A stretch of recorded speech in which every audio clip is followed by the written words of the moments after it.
Shalom Ubracha, nous poursuivons avec la deuxième Mishnah du 5e Pérek. La Mishnah nous enseigne ici Kol ha-menachot niloshot beposhrim, donc toutes les menachot, toutes les offrandes. On va les pétrir avec de l'eau tiède. Mais attention, comme nous l'avons vu dans la première Mishnah, les offrandes, les menachot doivent être matzot, pas laisser fermenter. Donc on met shamram shelech mitzu. On fera attention, on gardera afin que ça ne fermente pas. Veimich mitzu sheyarea.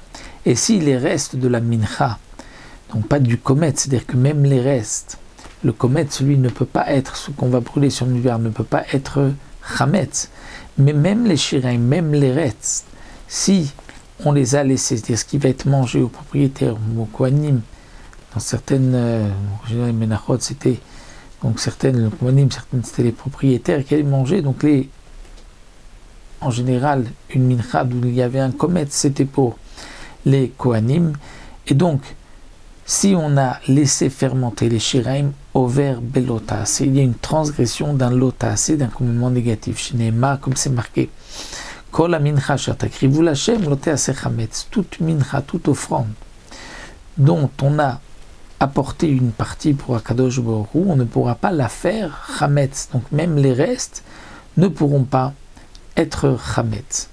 Vechayavim malishata, dans le cas où la mincha est chametz, on est chayav pour avoir pétri. Ve'alarichata, aussi on va former le pain.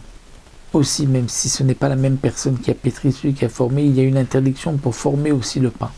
Ve'alafiyata, et pour faire cuire aussi le pain, il y a une interdiction, et comme explique le Barthénora, ça on l'apprend, donc des psukim, donc il y a une interdiction pas seulement pour pétrir, et c'est celui qui va pétrir et qui va laisser la pâte fermenter, mais celui qui va former le pain ou celui qui va faire cuire le pain.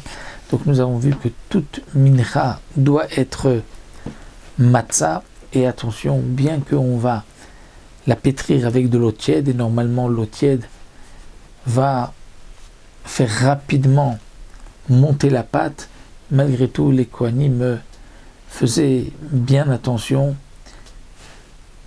Surtout comme dit le Rambam, étant donné que lorsqu'on pétrissait les menachot, c'était à l'intérieur de la Hazara, donc ceux qui sont présents font bien attention que ce ne soit pas chametz. L'interdiction de chametz, c'est, comme nous l'avons vu, pour le kometz lui-même, mais aussi pour les restes qui sont mangés par les kohanim.